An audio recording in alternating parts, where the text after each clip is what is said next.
Imaginez, vous êtes coincé sur une île et à la Robinson Crusoe, il n'y a personne qui sait que vous êtes dans cette île-là. Il n'y a personne qui essaie de vous contacter. Il n'y a personne. En fait, vous êtes complètement isolé. Alors, à ce moment-là, est-ce que vous existez? Est-ce que vous existez et aux yeux de qui?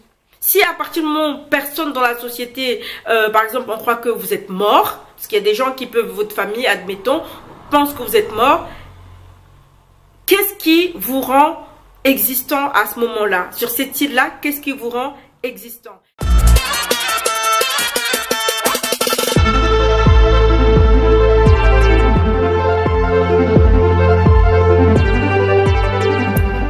Salut les Akamas!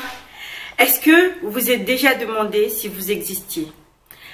Aujourd'hui, dans cette vidéo, nous allons parler d'existence et de vie. C'est quoi vivre? C'est quoi exister? Oui, pour la nouvelle année, j'ai décidé d'être un peu plus philosophe en fait. Donc aujourd'hui, nous allons parler d'une question un peu philosophique, slash analyse un peu de la société actuelle.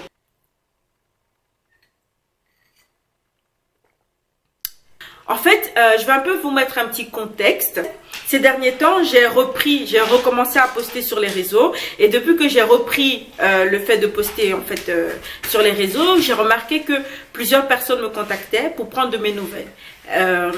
Et donc du coup, j'ai eu une sensation un peu comme si j'existais. Et donc, c'est comme si j'existais à nouveau. Comme si au moment où je ne postais pas, je n'existais pas. Donc, j'en ai parlé à ma soeur en lui disant, ben, tiens, ces derniers temps, j'ai quand même pas mal de personnes qui me contactent, qui me recontactent. C'est vrai qu'il y a aussi l'effervescence de fin d'année. Tout le monde se souhaite bonne année, etc. Mais là, c'était vraiment après que j'ai commencé à reposter. Et donc, quand je lui parle de ça en lui disant, ben, tiens, j'ai l'impression que voilà, quand je poste, j'existe. Et quand je ne poste pas, je n'existe pas. Alors elle me dit, ah bah tiens, moi aussi j'ai eu cette sensation dernièrement parce que on avait fait une sortie, excusez le bruit, franchement c'est mon fils.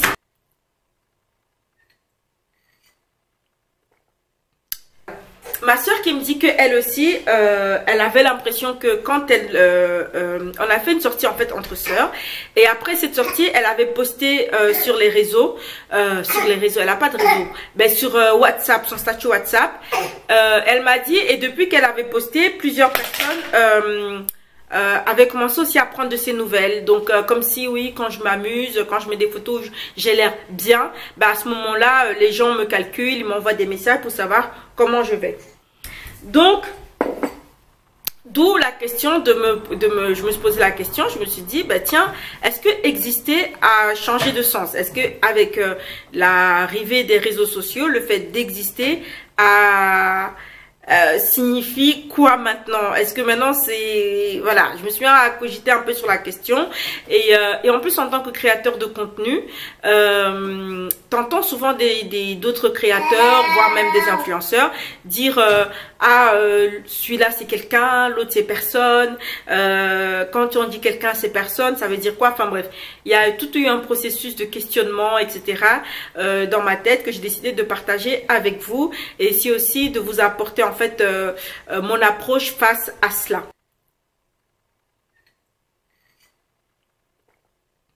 Donc selon le Larousse, on va lire ça ensemble, ils disent exister, donc signifie avoir la vie.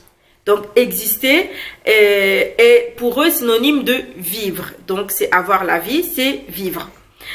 Donc, il ne faisait pas une distinction. Or, en faisant plus de recherches sur Internet, je me suis rendu compte qu'il y a plusieurs personnes qui font la distinction entre vivre et exister. Continuons. Exister veut également dire être... regardez ma feuille. Vous voyez ça? Fiston, il a mangé ma feuille. Donc, il a mangé ma feuille de notes. C'est... Ouais, bon, vie de mère. Exister, c'est... être dans la réalité. Être dans la réalité, se trouver quelque part. Donc, ou alors, ça veut aussi dire être repérable dans le temps ou dans l'espace. Donc, c'est différent que d'être. La définition change un tout petit peu. Et ensuite, quand on va plus loin, on dit que exister, c'est avoir de l'importance, de la valeur. Et ensuite, exister veut dire s'affirmer, se faire reconnaître comme une personne aux yeux de la société, aux yeux de l'autre, d'un groupe, de quelqu'un. Cette dernière définition ici m'a interpellée parce que je me suis dit, ben c'est ça en fait, c'est ça. C'est le sentiment que j'ai ressenti, ça épinglait vraiment le sentiment que j'avais ressenti en me disant que exister n'est plus le fait de vivre, n'est plus une valeur intrinsèque. Ça ne se dit plus que, en fait, c'est comme si maintenant le fait d'exister n'est plus quelque chose que toi tu peux décider. Le fait d'exister devient de plus en plus quelque chose que l'autre décide. Donc, et je me dis, à l'ère des réseaux sociaux, c'est tellement vrai. Donc c'est comme si maintenant, on te mesurait vraiment ton degré d'existence par rapport au nombre de personnes qui attestent de ton existence et au nombre de personnes qui voient, qui attestent que tu existes. Et le problème, c'est quoi? C'est que en tant que créatrice de contenu, je ressens parfois ce sentiment de vouloir exister parce que, par exemple, parfois tu passes des heures, des jours, etc. à travailler sur une vidéo et je constate que plusieurs personnes, en fait, j'ai l'impression que tous les créateurs de contenu s'en plaignent de se dire que voilà, je tape sur un projet, je tape longtemps sur une vidéo et la vidéo ne reçoit que 2-3 vues. Maintenant que ta valeur et la valeur de ton existence est mesurée par rapport au nombre de likes, de followers, etc., c'est comme si on nie. En fait, c'est reçu violemment parce que c'est comme si on niait l'existence de cette vidéo. On niait, entre guillemets, ton existence parce que beaucoup de personnes maintenant se livrent. Je veux dire, quand tu crées du contenu, c'est comme une partie de toi. Et à chaque vidéo, c'est un peu un bout de toi que tu partages avec l'autre. Et pour que l'autre atteste que... oui, ton travail existe et je l'aime en fait. Ton travail, voilà, en fait, le nombre de vues, c'est comme si ça donnait ça permettait de ramener ton projet à l'existence. Plusieurs personnes vont commencer à essayer d'exister aux yeux des autres et chacun va se créer comme un avatar. Donc, chacun va se créer un avatar sur les réseaux sociaux, etc. Il y a les gens pour exister qui ont besoin de critiquer les autres, qui sont vraiment des critiqueurs professionnels. C'est comme...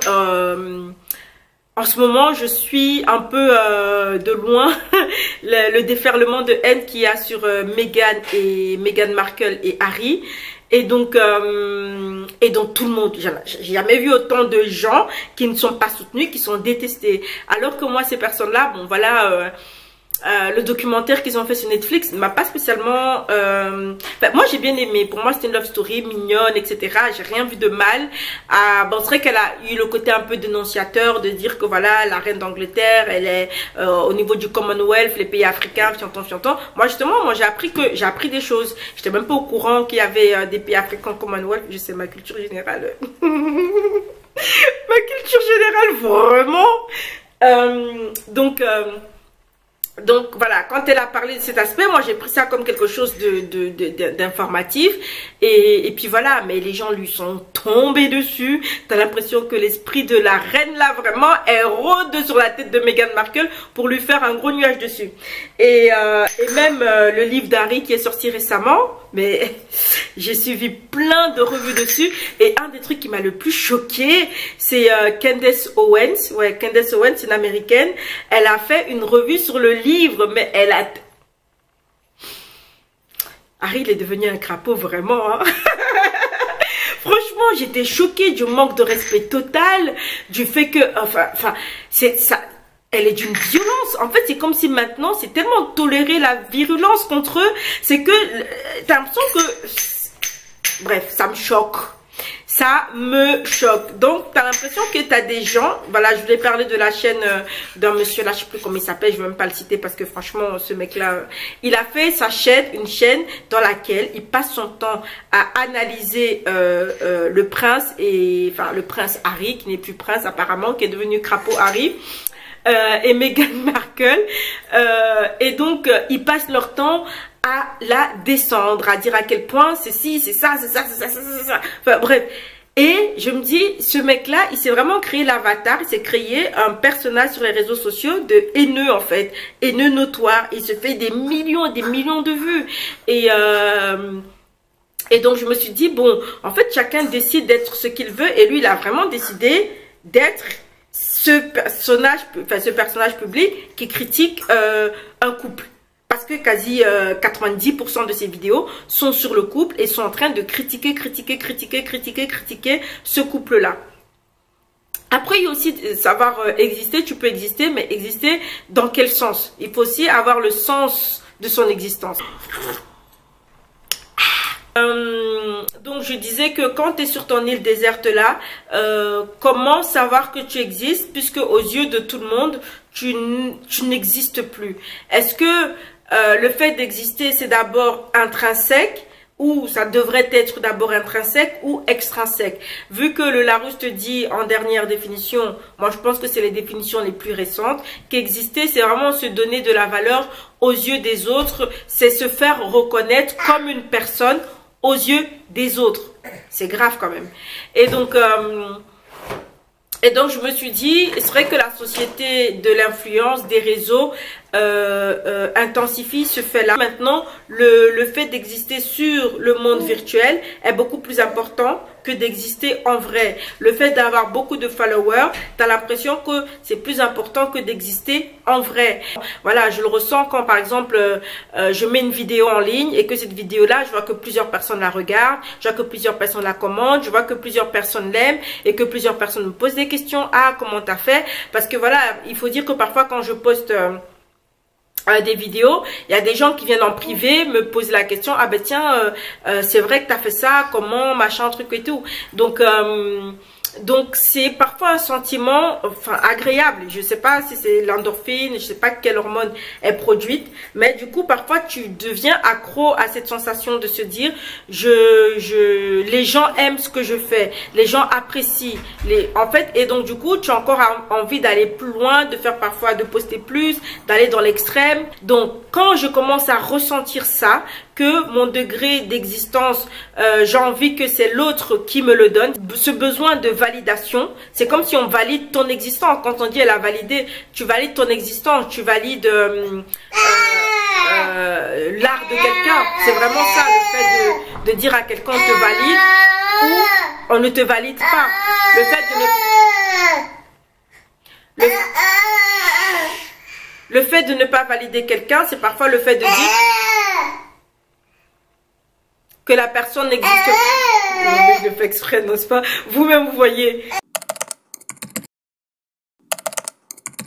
Moi, mon premier conseil que je vous donne, c'est d'abord se reconnecter à soi-même. Se reconnecter à soi-même, c'est-à-dire savoir qui tu es. Savoir vraiment qui tu es, quelles sont tes valeurs, quelle personne tu es.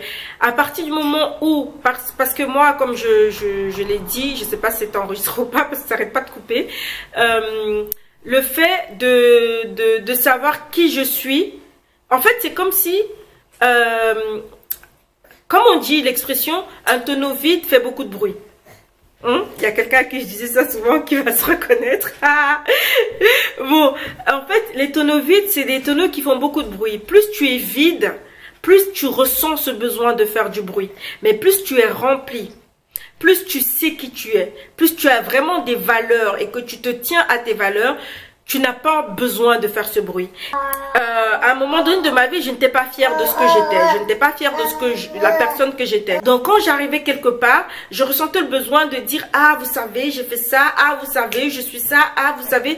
En fait, même par mon physique, je vais dire, avant je me maquillais à outrance, je mettais des cheveux jaunes ultra volumineux, j'avais trop envie qu'on me remarque, j'avais trop envie, comment dire, mon intérieur était vide. J'avais besoin que les gens me remarquent. J'avais besoin de me dire, regardez, j'existe. Parce que pour moi, je n'avais pas de valeur à l'intérieur de moi. Et ensuite, quand j'ai fait ce travail de méditation, de me dire, bon voilà, qui suis-je? Quelle direction ai-je envie de donner à ma vie? Plus j'accomplissais les choses, donc j'étais fière. Plus je remplissais en fait mon intérieur et plus et moins j'avais besoin de combler en cherchant la validation de quelqu'un d'autre. Et moi, j'avais envie que les gens en fait valident mon existence, valident que oui, j'ai de l'importance, valident cela. En fait, c'est simplement se donner de la valeur en accomplissant ce que vous pensez être honorable. Donc ça nécessite un travail en amont d'introspection, de se demander quelles sont ses valeurs et comment faire pour atteindre ces valeurs-là et être la personne avec laquelle on est en alignement. Un truc aussi très important, une méthode très importante, c'est pratiquer de la gratitude. Quand tu ressens que un vide à l'intérieur de toi et que tu as l'impression que tu n'existes pas ou que tu ne comptes pas, donc dans ces cas-là, tu pratiquer la gratitude, c'est vraiment quelque chose qui te permet de t'ancrer en fait dans le vivant, dans le réel. Donc le fait de te dire bon, voilà, de dire voilà, j'ai de la gratitude, aujourd'hui je suis en santé, j'ai de la gratitude, aujourd'hui je respire, j'ai de la gratitude, aujourd'hui j'ai une famille, j'ai de la gratitude, aujourd'hui j'arrive à regarder le ciel et je vois, j'ai la gratitude, je peux toucher, ressentir les sensations de toucher, j'ai la gratitude, mon bébé m'embête pendant que j'essaie de filmer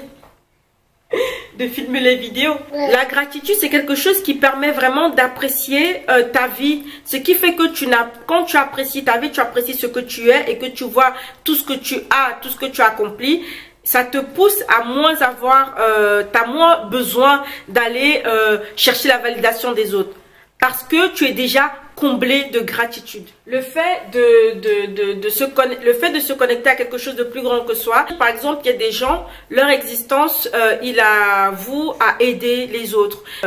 Quand tu fais du bien, voilà, faire simplement du bien autour de soi, être quelqu'un de généreux avec ton temps, avec ton argent, avec voilà, avec ce que tu as, eh ben, c'est comme si la vie te comblait ce vide-là qui te donne envie d'aller exister aux yeux des autres. Et donc, tu te sens exister parce que tu sais que tu fais partie dans quelque chose de plus grand. Par exemple, faire partie d'une église, participer participer à la vie d'une église, d'une communauté et que les gens te reconnaissent dans cette communauté, ça peut t'aider. Parfois, juste le fait d'être chrétien, de prier, de te dire, bon voilà, je fais partie d'un tout, ça peut aussi aider. Enfin, de se dire que voilà, j'ai un créateur qui veille sur moi, etc., etc., ça peut aider. En gros, se connecter à quelque chose, se donner une mission de vie plus grande que soi, ne pas vivre juste pour soi égoïstement. Pas quel sentiment, mais un sentiment d'être comblé, mais vraiment, essayez, vous verrez. Avec une bonne alimentation, en fait, j'ai remarqué que quand j'ai commencé à faire attention à mon alimentation, mon cerveau s'est mis à être moins dépressif. J'étais moins déprimée, j'étais moins borderline, j'ai changé moins d'humeur et voilà, parce qu'en fait dans les aliments qu'on mange, il y en a beaucoup qui sont des perturbateurs endocriniens, et donc quand tu manges une alimentation qui perturbe ton fonctionnement hormonal, tu peux être en fait amené à être plus sujette à des comportements un peu déviants. En faisant attention également à votre alimentation, vous pourrez également contrecarrer ce besoin d'exister au regard des autres, parce que en mangeant bien, en s'alimentant bien, on produit les bonnes hormones dans le corps. Ces bonnes hormones sont les hormones du bonheur, tout simplement, les endorphines, etc., qui te permettront tout simplement de... en fait, tu es heureux, tu te suffis, tu n'as pas besoin que l'autre vienne attester de ta valeur. Donc aujourd'hui, en te donnant toi-même ta propre valeur et en décidant que c'est toi de manière intrinsèque qui décide de ton existence, et ben voilà, que ça permette en fait simplement d'endiguer ce problème là qui est aujourd'hui cette dépendance aux réseaux sociaux, cette dépendance à l'approbation, à la validation de l'autre. Et pour répondre à la question de dire sur l'île comment dire, l'île déserte et où tu es tout seul et que personne n'est au courant de ta présence, à partir du moment où tu es en accord avec toi-même, tu es en accord avec tes valeurs, en accord avec la personne que tu es, tu peux tout simplement décider que oui, tu existes. C'est même pas tu peux décider, c'est un fait, tu existes. Parce que le fait d'exister, c'est une définition intrinsèque, ce n'est pas extrinsèque comme on voudrait nous faire croire. Donc c'est ça qui me permet tout simplement de dealer avec ce sentiment parfois dans les réseaux sociaux, de me mettre cette pression-là de poster, parce que si je ne poste pas, je n'existe pas. Donc en appliquant tout ce que j'ai cité précédemment, ça me permet tout simplement de garder les pieds sur terre et de savoir exactement faire que les réseaux deviennent un outil et que je ne sois pas un outil pour les réseaux sociaux. Merci de m'avoir écouté et je vous dis à la prochaine vidéo. N'oubliez pas de liker, de commenter et de partager cette vidéo pour qu'elle puisse aider une personne qui se sentirait également inexistante, parce qu'au niveau des réseaux sociaux, au niveau des yeux des autres, elle a l'impression de ne pas exister.